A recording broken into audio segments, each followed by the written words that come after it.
આ ભીંજાવું અને પલળવું બે એવી રીતે એકબીકના જાણે પર્યાય હોય એમ ઉપયોગમાં લેવાય છે.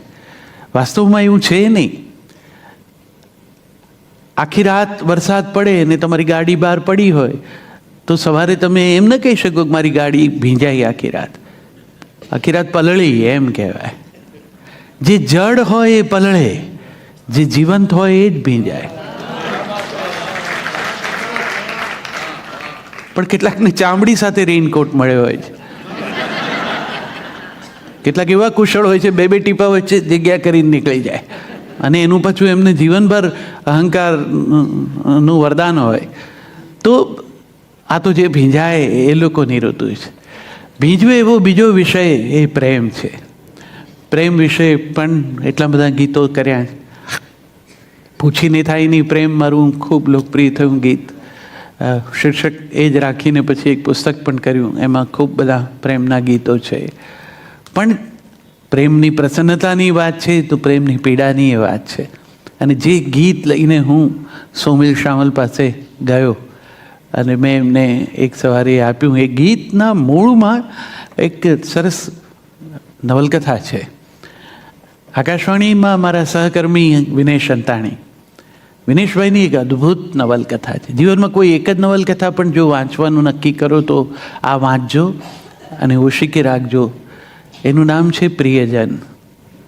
પ્રિયજન વાંચીએ તો તમને પ્રેમ શું છે એ સ્પષ્ટ થઈ જાય.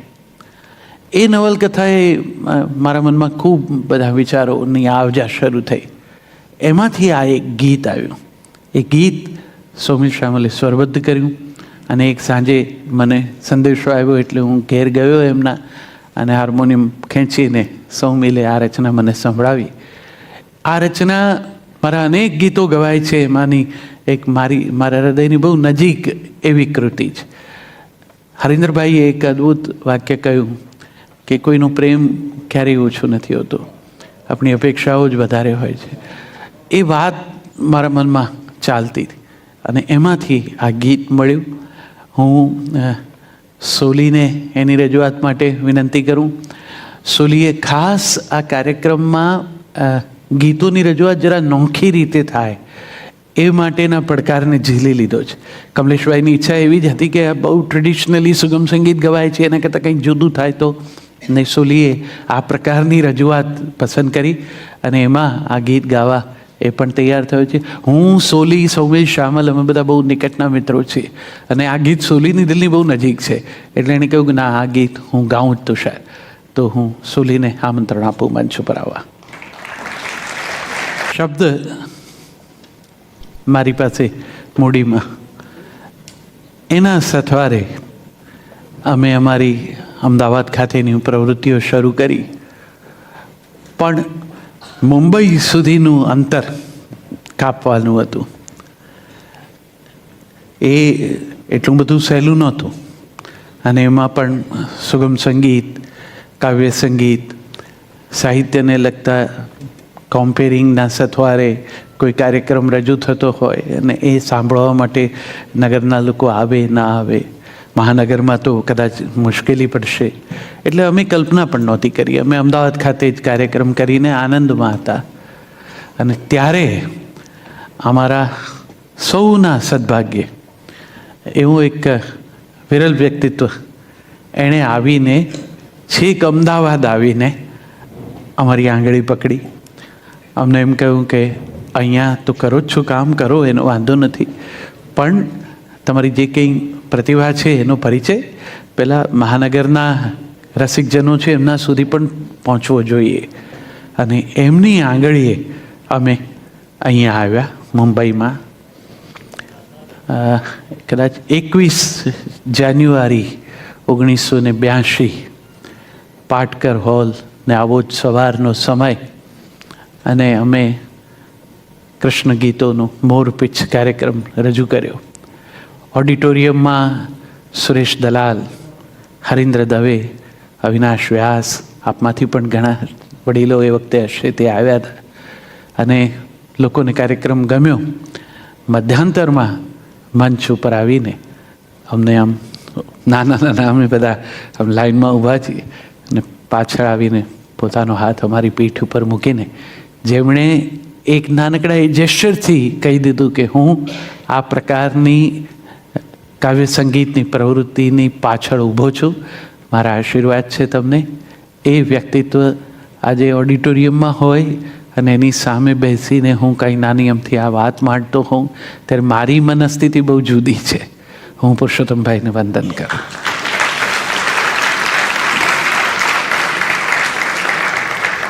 એ અમને લઈ આવ્યા, એમણે મુંબઈનો પરિચય કરાવ્યો, મુંબઈના કાર્યક્રમોમાં અમારી પડખે ઊભા રહ્યા અને આવા સમર્થ શ્રોતાઓ એની સામે રજૂઆતની તક. સુરેશભાઈ ને હરીન્દ્રભાઈ જેવા, એમણે સુરેશભાઈએ જીવનભર એ લાગણી રાખી. સુગમ સંગીતની મારી જે કંઈ સમજ હશે એ વિશે હું ક્યાંક નાનકડું એક વક્તવ્ય આપવા એમણે મને આમંત્રણ આપ્યું ને પછી કહ્યું, તુષાર આ આપણે ઇમેજના પરિચય પુસ્તિકા સ્વરૂપે પ્રગટ કરીએ. એ પ્રગટ થયા પછી મને પણ એમાંથી એક ઇશારો મળ્યો કે આને જરા વિસ્તારથી વાત કરીએ. એટલે કંકુનો સૂરજ નામનું એક પુસ્તક પણ મેં તૈયાર કર્યું, જે ગુજરાતી સંગીતની વિગતે વાત એમાં કરવાનો મારી સમજથી પ્રયત્ન કર્યો. એ પુસ્તક નિમિત્તે મને થોડીક સ્પષ્ટતાઓ પણ થઈ, સંદર્ભો વાંચતા વાંચતા કે કવિતા સ્વરબદ્ધ થઈને ગવાય તો એને માટેનું વાતાવરણ પહેલાં કેવું હતું, કવિતાને સંગીતના સાથમાં ગાવી જોઈએ કે ન ગાવી જોઈએ. એટલે નરસિંહરાવ ભોળાનાથ દિવેટિયાએ એમના સુપુત્રની સાથે આ પ્રકારના સંગીત કાવ્યની રજૂઆતના પ્રયોગો કર્યા. કવિ લલિત પણ એ પ્રકારે ગાતા મંજીરા લઈને. પણ એ વખતે ગુજરાતી કવિતાનો સૂર્ય બળવંતરાય ઠાકોરનો અને એ વિચાર પ્રધાન કવિતાના જીવ, એમણે કહ્યું કે સંગીતની કાંખ ઘોડી લઈને કવિતા ન ચાલે.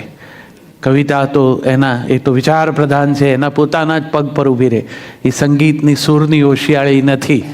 અને એ ગાળો ને એમાં જે કંઈ સંઘર્ષ બળવંતરાયના કાવ્યો એ પ્રવાહી પૃથ્વીમાં જે રીતે એમને લખ્યા તે, બીજી બાજુ નરસિંહરાવભાઈએ પ્રાર્થના સમાજ માટે જે પ્રકારે સ્વરબદ્ધ થઈને ગવાતા ગીતો લખ્યા, અને પછી અવિનાશ વ્યાસનું પ્રાગટ્ય, અને પછી ગુજરાતી સુગમ સંગીતનો ચહેરો ઘડાયો. અવિનાશભાઈએ એની એક સરસ વ્યાખ્યા આપી. સુગમ શબ્દ, સુગમ સ્વર એ તો ખરા જ, પણ કવિતામાં પણ સુગમ વિચાર. એટલે ગવાય સ્વરબદ્ધ થયેલી કૃતિની મજા શું હોય છે કે કવિ એની ફુરસદે લખે, સ્વરકાર એની ફુરસદે સ્વરબદ્ધ કરે, ગાયક એની ફુરસદે ઘૂંટીને તૈયાર કરે, અને મંચ ઉપરથી રજૂ થાય ત્યારે 3.5-4 મિનિટની અંદર શ્રોતાએ બધું જ સમજી લઈને દાદ આપી દેવાની. હવે જો એમાં કૃતિ કષ્ટસાધ્ય હોય તો મામલો બહુ મુશ્કેલ પડતો. એટલે અવિનાશભાઈની આ વાત બહુ અદ્ભુત હતી કે એમાં વિચાર પણ એવો સરળ હોવો જોઈએ કે જે ગવાય ત્યાં જ સીધો સમજાય. તો એ પ્રકારે જે રજૂઆતો થઈને પછી એમાં મુરબ્બી પુરુષોત્તમભાઈ, ક્ષેમુભાઈ, દિલીપભાઈ, કેટલા બધાને, લગભગ બધાએ મારા ગીત સ્વરબદ્ધ કર્યાની ધન્યતા મારા હૈયે છે. તો એ બધા ગીતો ગવાતા ગવાતા પહોંચે અને સુગમ સંગીત બને. કાવ્ય સંગીતમાં કવિતા પ્રધાન છે, પણ છતાંય એ સમજાવી તો જોઈએ જ્યારે સ્વરના સથવારે વહેતી હોય ત્યારે. અને ગવાતા ગીતમાં કાવ્ય તત્વ કેટલું હોવું જોઈએ. જો કવિતાએ ગીત બનવું અનિવાર્ય ન હોય તો ગીતે કવિતાનો ભાર ઉપાડવો જ જોઈએ, એવું શું કામ? તો ગીત સરળ પણ હોઈ શકે, અને અવિનાશભાઈએ સાબિત કરી દીધું. અને છતાં કવિતા સચવાઈ.